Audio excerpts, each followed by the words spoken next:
Vocês acreditam no sobrenatural? Sobrenatural. Eu acredito em muita coisa. Eu sou um cara que acredita em muita coisa. A gente tenta assim analisar todas as coisas e tentar reter aquilo que seja bom, tá? Mas às vezes a gente precisa prestar atenção também no outro lado. Por que eu estou falando tudo isso? Eu vou fazer um vídeo aqui, eu fiquei interessado em fazer um vídeo hoje diferente de coisas que eu faço normalmente. Bom, aqui é o canal Rica Box, eu sou o Ricardo e quem já me conhece sabe que aqui a gente fala de colecionáveis, quadrinhos, miniaturas, brinquedos antigos, brinquedos novos e outras coisas mais. E é essas outras coisas mais que de vez em quando eu dou uma salpicada aqui no canal. Eu estava afim hoje de fazer um vídeo sobre um pintor, um artista polonês. Eu vou dar o nome dele aqui já para vocês, mas antes, pedindo para vocês aí se inscreverem no canal, deixar aquele like maroto e darem essa força aí pra gente, se assim for possível, tá ok? Mas vamos lá, vamos deixar de conversa fiada. Bom, antes eu quero dizer para vocês coisas que aconteceram no meu dia hoje e que, ligando isso ao vídeo que eu vou fazer, eu comecei a colocar aqui na minha cabeça algumas coisas que eu quero expor aqui para vocês e ver aí o que vocês acham de tudo isso que eu vou falar. Bom, o dia começou, o vídeo pode ficar até meio longo, tá? Mas, eu espero que vocês vejam até o fim. O dia começou hoje com a minha funcionária aqui falando para mim assim: ô Ricardo, o cachorrão, quem já viu alguns vídeos passados sabe quem é o cachorrão dos cães que eu tenho aqui, que o nome dele é Cachorrão. Ela falou: o cachorrão tá com algum problema, ele tá andando meio esquisito, parece que o problema é embaixo da cauda dele e tal. E esse cachorro eu peguei ele na rua, peguei ele adulto na rua, resgatei ele da rua. Ele é um cachorro extremamente dócil e bravo ao mesmo tempo. Ele é muito bravo, ninguém chega perto aqui da casa, eu tenho que trancar ele quando alguém chega, porque ele quer pegar, o bicho é danado. Mas com a gente aqui, com a família, comigo, é um doce de cachorro. Porém, ele não deixa você mexer muito em áreas dele que estão machucadas. Por exemplo, ele estava com problema na orelha outra vez, minha funcionária foi lá mexer na orelha dele, ele avançou nela, rosnou, né? Eu fui mexer hoje nesse problema que ele estava e ele deixa eu mexer nele geralmente fácil, né? Mas hoje ele também falou para mim: ô, chega pra lá, né?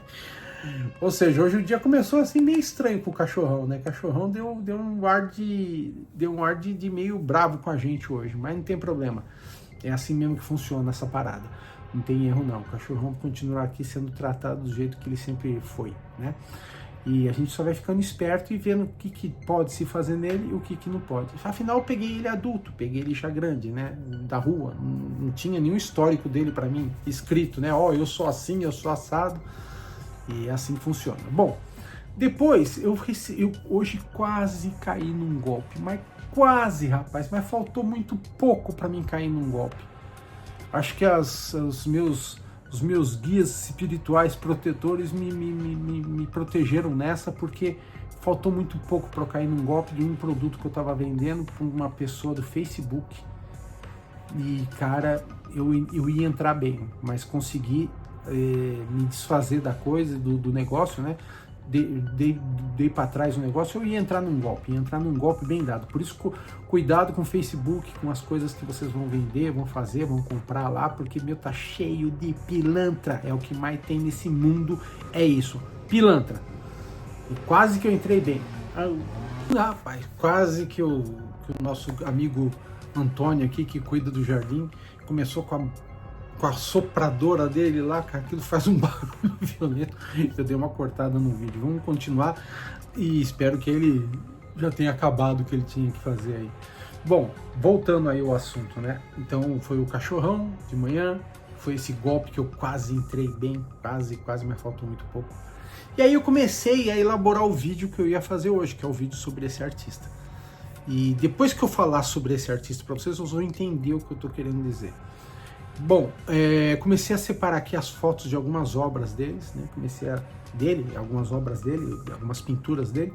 Comecei a separar assim para ilustrar aqui o vídeo, né? E aí toca meu telefone, eu vou olhar lá, olhei o nome Fabiana. Fabiana é uma amiga minha, amiga e cliente de aves, porque eu já falei para vocês que eu sou criador de aves, né? E ela, essa moça, eu tenho uma amizade com ela de algum tempo já. Ela sempre compra algumas aves comigo, ela adora as aves, ela adora os animais, né? E ela sempre comprou algumas aves comigo, né? E tocou o telefone, eu achei estranho, é difícil ela me ligar, ela sempre manda mensagem no WhatsApp. A hora que eu atendi o telefone, ela tava chorando. Mas chorando muito, muito. Falei, o que aconteceu, menina? Ela me falou das aves que ela tinha, né? Já há muitos anos, cuidando das aves há muito tempo, aves que ela sempre pegou comigo, né? E ela falando que chegou em casa, ela tinha deixado o viveiro das aves na varanda, e a varanda fica no alto, e ela tinha deixado tudo arrumado, né? Trancado, as rodinhas travadas do viveiro. A hora que ela chega em casa, o viveiro tá derrubado, caiu daquela varanda, a varanda fica no alto e caiu dentro da piscina. Morreram todas as aves dela, morreram todas, né? Mas ela estava desesperada, mas chorava. Eu nunca vi uma pessoa sentir tanto assim. Meu estudo sabe. Ela falou, você foi o primeiro cara que veio na cabeça para me ligar, eu não sei o que eu faço, aquela choradeira. E aí você vai tentando acalmar a pessoa, né? E eu falei, isso não foi culpa sua, aconteceu um acidente. Ela, por quê? Não sabemos por que acontece, acidentes acontecem. Bom, conclusão, cara, depois que eu desliguei o telefone, depois que eu conversei com ela, começou a vir na minha cabeça algumas coisas sobre esse vídeo que eu vou fazer hoje. Quem tiver coragem que assista. E eu vou falar agora sobre esse pintor polonês, já falecido, tá? Conforme eu for falando aqui, eu vou colocando algumas obras dele para vocês entenderem bem do que se trata, né? Bom, eu vou dizer aqui o nome do cara. O nome do cara é muito difícil de se pronunciar. Tem 1 milhão de consoantes e umas 2 vogais só no nome dele. Então você já vê o nome do cara. O nome do cara é Zdzisław Beksiński. Zdzisław Beksiński. Eu tô deixando escrito aqui o nome dele para vocês terem uma ideia. Eu não sei se eu tô falando certo o nome do cara, não dá, é Zdzisław Beksiński. Acho que é isso, acredito que seja esse, tá? Um modo de se pronunciar o nome dele. Ele nasceu dia 24 de fevereiro de 1929 em Sanok, na Polônia, e faleceu dia 21 de fevereiro de 2005 em Varsóvia, também na Polônia, tá? Ele foi um pintor surrealista, da arte contemporânea. E eu vou mostrar aqui um texto sobre ele, que é mais fácil eu ler esse texto aqui para mostrar bem para vocês o que era esse cara, o que era esse pintor. E conforme eu for falando, eu vou deixando aqui algumas obras dele aqui para vocês verem, tá certo? Muitos fãs de arte macabra e sangrenta se sentem atraídos pelo surrealismo distópico do Zds. Vou chamar ele de Zds, tá? Facilita. Afinal, ele criava uma atmosfera tão gótica, assombrosa e estressante em suas pinturas que era difícil desviar o olhar. Ele foi um pioneiro da arte contemporânea polonesa. Então, vamos dar uma olhada em sua vida e, claro, em sua obra. Zds nasceu em 24 de fevereiro de 1929, como eu já disse, em Sanok, no sul da Polônia. Estudou arquitetura na Universidade Técnica de Cracóvia, sobreviveu à Segunda Guerra Mundial e continuou a desenhar obras provocativas durante a era comunista na Polônia, quando muitas formas de arte eram desaprovadas, especialmente pelo governo pró-soviético. Em 1955, o Zds, né, retornou a Sanok após concluir seus estudos e trabalhou como supervisor de obras e como projetista de ônibus. Ele não gostava de nenhum dos 2 empregos. Teoricamente, eu também não iria gostar. Fotografia. Enquanto trabalhava na construção civil, o Zds também se dedicou à fotografia e à escultura. Seus trabalhos fotográficos foram caracterizados como surrealistas e expressionistas. No início da década de 60, ele desistiu da fotografia, decepcionado com as limitadas possibilidades de alteração das imagens. Voltou-se para a pintura. Zds começou a experimentar principalmente com óleos, embora também usasse acrílico. Começou a trabalhar nas fotografias que havia tirado anteriormente, usando a foto original e adicionando o que quisesse. Nunca visitava museus e não admirava nenhum grande artista em particular.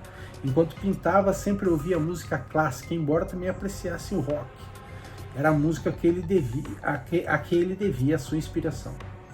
Quanto ao significado de suas obras, insistiu que não havia nenhum. Aliás, essa é a razão pela qual a grande maioria delas não tem título. Ele deixou a cargo dos observadores a compreensão de cada obra como quisessem. E aí a gente vai mostrando algumas obras deles para vocês. Vocês vão vendo o estilo gótico, o estilo de suspense, de terror, de temor que ele empregava nas pinturas. E agora o pior de tudo isso é que você olhando as pinturas não tem como você não achar aquilo bonito. Bom, pelo menos eu vejo assim, né? Eu acho realmente uma obra fantástica. Aliás, eu coleciono quadrinhos, como todo mundo sabe, e os quadrinhos de terror, assim, quando tem aquelas artes bem legais, eu acho fantástico. Talvez eu acredite assim que às vezes seja mais difícil fazer uma arte legal de terror do que uma arte tipo de coisinhas bonitas. Eu vejo assim. Eu acho que é mais difícil você expressar o terror, você realmente deixar a pessoa do outro lado realmente com medo do que tá vendo. Eu acho que é bem mais difícil. Bom, isso é uma opinião, né? Distopia é definida como um lugar imaginário, indesejável e horrível. É exatamente o oposto da utopia, que é o lugar ou sociedade ideal, onde não há crime ou pobreza.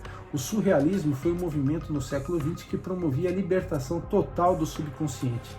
Os dois combinados criam o surrealismo distópico do Zits. É esse ambiente de pesadelo com cenas de grotesco horror, morte, ansiedade e decadência. Vamos lá. Zits chamou esse período de fantástico, que durou até meados da década de 80. O conceito, ao longo dos anos, e mesmo em suas obras mais recentes, permanece o mesmo: paisagens e figuras oníricas e infernais perturbadoras. Apesar dos tons sombrios, ele sentia que suas obras eram mal interpretadas. Segundo ele, eram otimistas e até humorísticas. Além disso, ele pintava com riqueza de detalhes, porque, segundo suas palavras, desejo pintar de maneira como se estivesse fotografando sonhos, que é outra parte que a gente vai entrar já já. Sonhos. Bom, em meados da década de 80, viu sua reputação disparar devido a dois fatores. O primeiro seria seu contrato com Pietro Dimochovski em 1984. Dimochovski difundiu a arte dos Zits para o Ocidente. Ele realizou exposições nos Estados Unidos, França e até no Japão. O segundo fator seria a recusa dos Zits em pintar o que era popular na indústria da arte. Ele não tinha interesse em se tornar o queridinho da crítica, sempre criava o que queria e o que lhe era fiel. Nessa parte eu me comparo com ele. Só nessa também. Tragédia pessoal. Aí que começa as encrencas, cara. Veja só. Em 1977, o Zits mudou-se para Varsóvia com a esposa, Zofia, e o filho Thomas. Em 1998, ou seja, coisa de 20 anos depois, né? A esposa dele morreu de câncer. E no ano seguinte, Thomas, que se tornara um famoso apresentador de rádio, Thomas o filho, né? Se tornaram um famoso apresentador de rádio, jornalista musical e tradutor de cinema, cometeu suicídio. O Zits nunca se recuperou disso e se isolou, mesmo não sendo muito sociável. Em 2005, aos 75 anos, foi pelo seu cuidador, pelo filho do seu cuidador, o rapaz chamado Robert Kupiec, de 19 anos, por se recusar a emprestar dinheiro ao adolescente, cerca de $100. Kupiec foi condenado a 25 anos de prisão em 9 de novembro de 2006. Você vê que são tragédias assim que acontecem com o cara, né? E será que isso tem a ver com o que ele pintava, com o que ele se expressava, com o que ele mostrava para o público dele?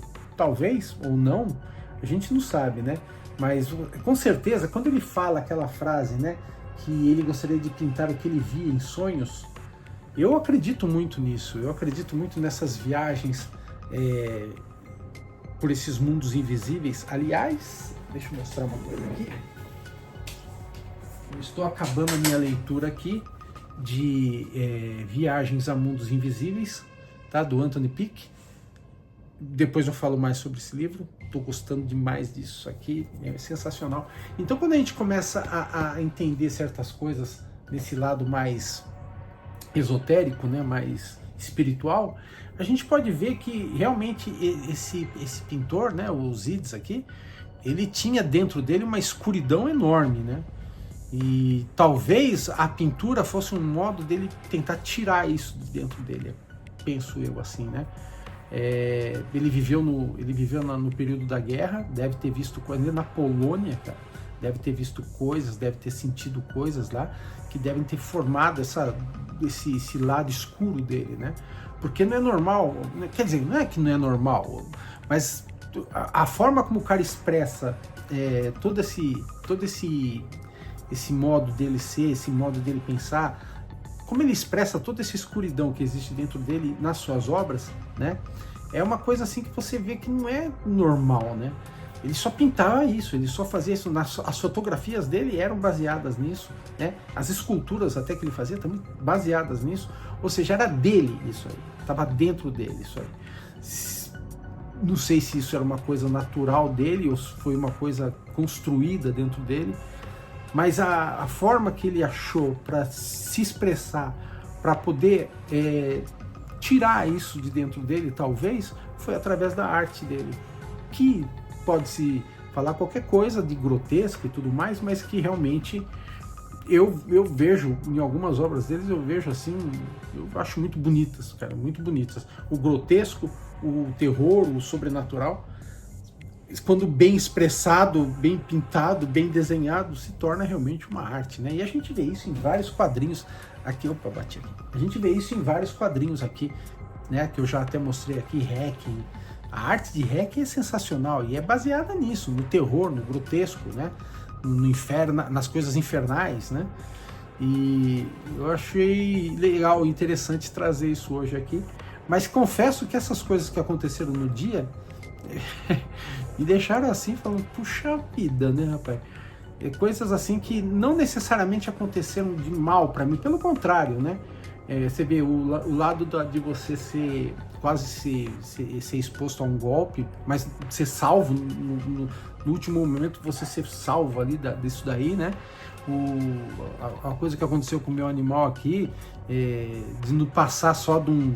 Ei, não toca em mim! Não passou disso, né? Poderia ter passado, poderia ter tomado uma mordida dele, talvez, né? E o que aconteceu com a minha amiga? São coisas, são fatalidades e acidentes que acontecem a todas as pessoas, a todos os instantes, de todas as formas. Não aconteceu comigo, aconteceu com alguém próximo a mim, o que chateia, o que me deixa chateado, o que me deixa sentido, né? Mas, e tudo isso ocorrendo num momento em que eu tô a fim de fazer um vídeo desse. E aí, o que vocês acham disso? Bom, eu vou ficando por aqui, esse foi o vídeo de hoje e espero que tenham gostado, tá? Espero que tenham assistido até o fim. Se inscrevam no canal, deixem seu like, participem aqui do nosso grupo. Aqui tem descrições também do meu grupo de WhatsApp que a gente tem lá, né? Do meu Instagram e de links da Amazon, onde inclusive existem obras desse cara aqui de livros, eu vou colocar essas obras lá nesses links e eu mesmo inclusive devo comprar alguma coisa para ler sobre ele. Eu acho fascinante essas histórias assim, tá certo? Fiquem todos em paz e uma vida longa e próspera para todos, e todos na paz de Deus.